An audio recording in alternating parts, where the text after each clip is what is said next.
Are academic tenure track jobs dying? Is it something that we're not going to see in the future? And I was thinking about that this morning because I think that there is a lot of different pressures where some people, both within and outside the industry, might suggest or might believe that tenure track jobs are actually dying. And rather than thinking about whether they're dying, I would actually say that they are changing. The market's changing, just like many things ebb and flow, and there's many different changes that actually happen. I think that there is a number of different trends that are going on.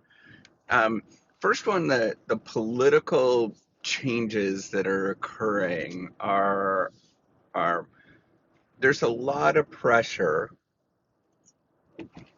on the political side to change the system because that um, there's beliefs that uh, education needs to be changed in various different ways. Maybe some people believe that um, there should be more public education. Other people believe that there should be more private education. It should be more privatized. And I think from one degree, and one way that they're actually doing that is putting pressure on the tenure system and trying to remove the tenure system. Um, I think ultimately the removal of the tenure system or changing the tenure system would ultimately benefit in the long run.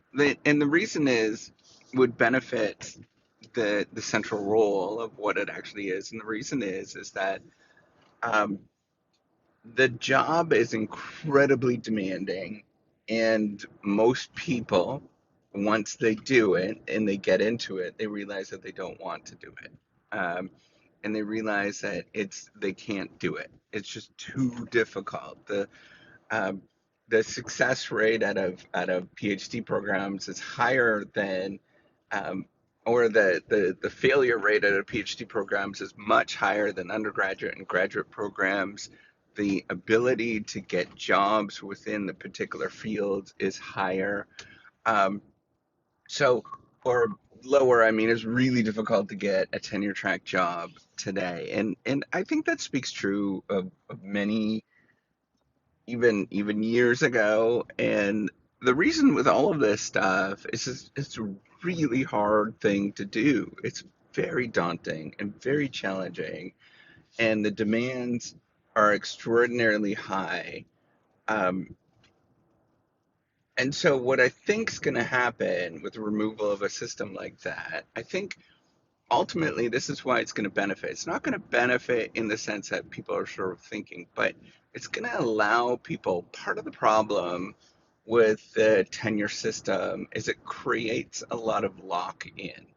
And what this does, it removes the power that individuals actually have as people that are going through with it, right? So you don't have a lot of power in that circumstance because once you get that tenure, you're locked into that particular situation. So by removing that, we'll be able to have more free flow. And as long as the norms, this is the challenging thing, right? So the norms are not there right now. So as long as there's norms to go back and forth between industry and academia, um, that's ultimately going to benefit because you can leave industry and then come back, or go into industry and come back, and that would ultimately benefit if you wanted to. Or there would be more free flow that would happen between the two. But there is a lot of very strong norms against that, and so that's a strong assumption that I'm making, and so I'm not necessarily believing that that would okay. So economic forces, I think, so what's happening is to do science well, it's getting more and more expensive to actually do that. And you could look at, I mean, even in pharmaceutical, cost of getting a pharmaceutical on the market is increased exponentially. It's kind of a good way to look at this. And the same thing within the career continues to increase at a higher and higher rate because it's hard to do. And so to do it's just extremely difficult.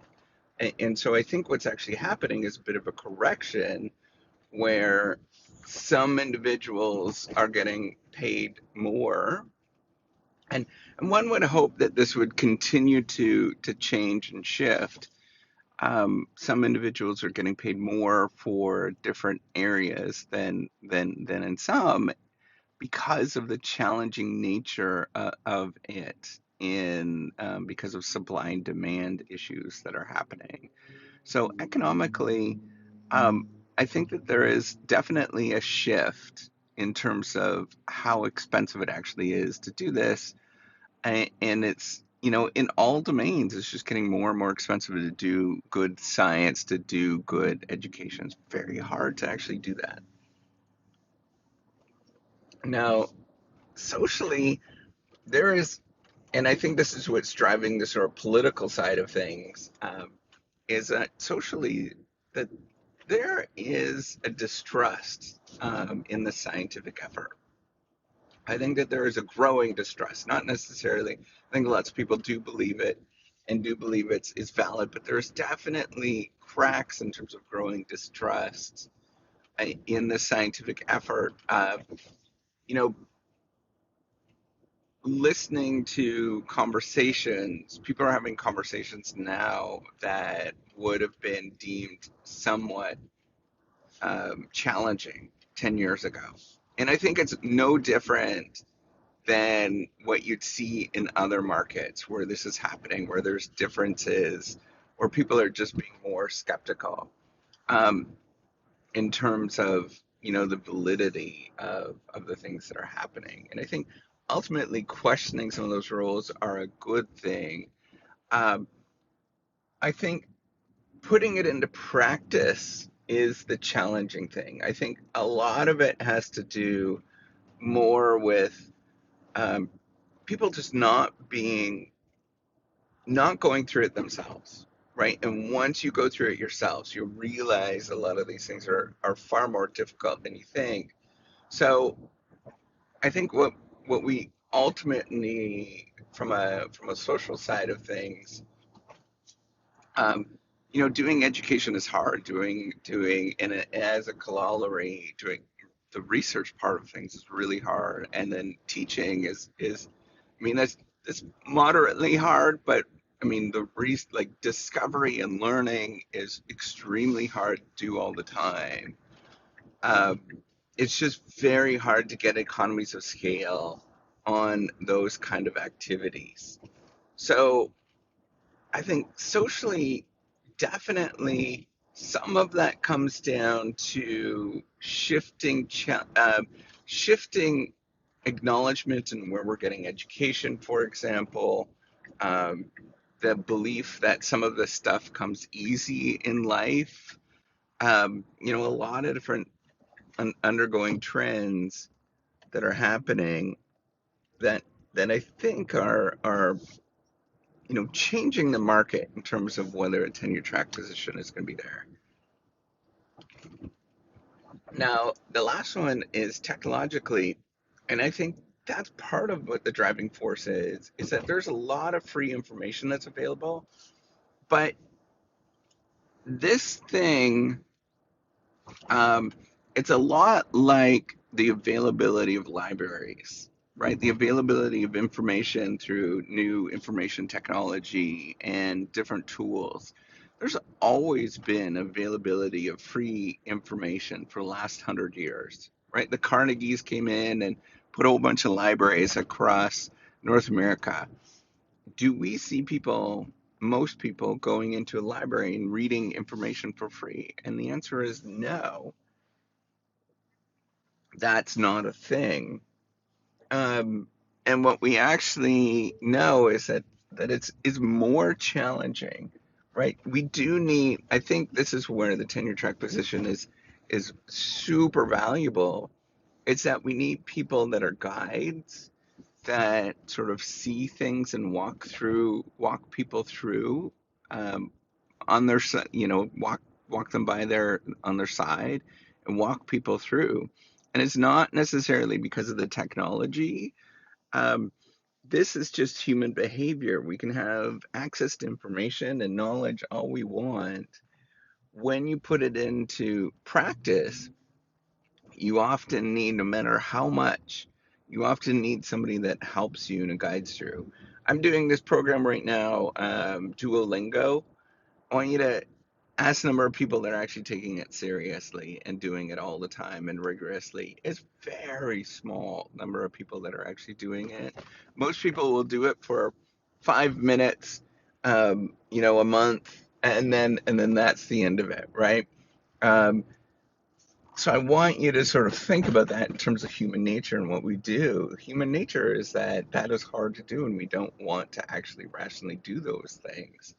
We have to convince ourselves, we have to prod ourselves, we have to do all sorts of different things that are outside of the realm of just having access to information. And so I think there is a central role, a vital role for mentorship, for somebody that is coaching, which is a vital role in a shifting role that's happening with tenure track professors, where there is more room for things like mentorship and guidance and things like that are simply often lacking in society. Which, that was a vital role for a long time, um, and it's an extremely important part of that particular position.